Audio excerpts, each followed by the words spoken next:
Alex woke with the sun on his face. He kept his eyes closed and let the weight of his limbs anchor him to the bed.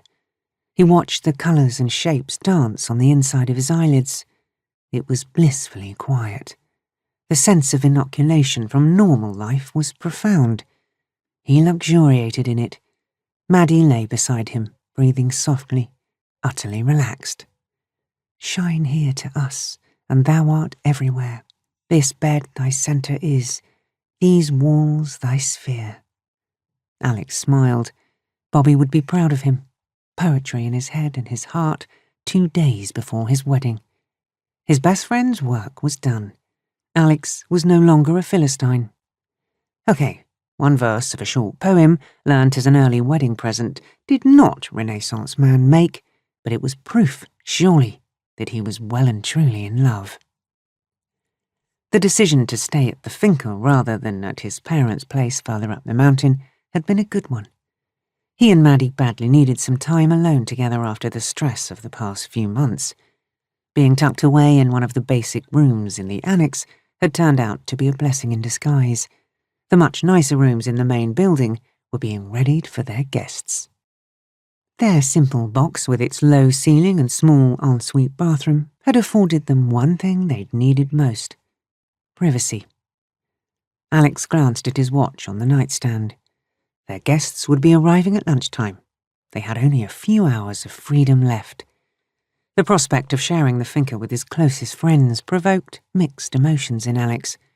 It would be lovely to see everyone and to get their wedding properly underway, but he was also aware that along with their best wishes and their nicest outfits, the guests would be bringing with them their opinions about his and Maddie's upcoming union.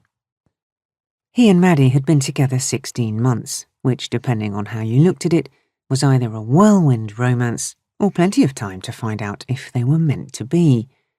People had been surprisingly forthright in their views on his marriage and on his choice of bride. At work, the guys had lectured him on the attributes that made a woman a keeper and the red flags that he should run a mile from. He'd said little in response. Where Maddie rated on their stupid scale was none of their damn business. His parents had been a little more circumspect, although not much. Predictably, they'd been very interested in Maddie's background, more specifically who her people were, whatever the hell that meant. Their first meeting had been like some sort of ghastly, extended audition. Alex didn't know how they wanted his bride to sound, act, or be, they themselves having travelled quite a long way from their working-class South London roots to a mountain in Mallorca. Maddie, to her credit, had coped admirably, but it had hardly been a warm welcome to the family.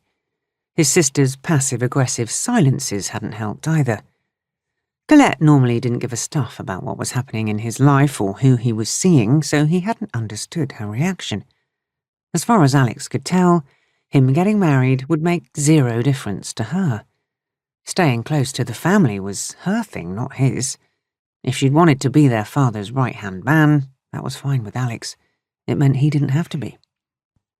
His friend's reaction had thankfully been more positive. Once Bobby had got over the shock of their engagement, he'd been happy for Alex. It had been touching to see how much time and effort he'd invested in getting to know Maddie once they'd made it official. It had mattered. Alex had wanted, no, he needed the two of them to get on. He couldn't imagine a life where his wife and his best friend disliked each other.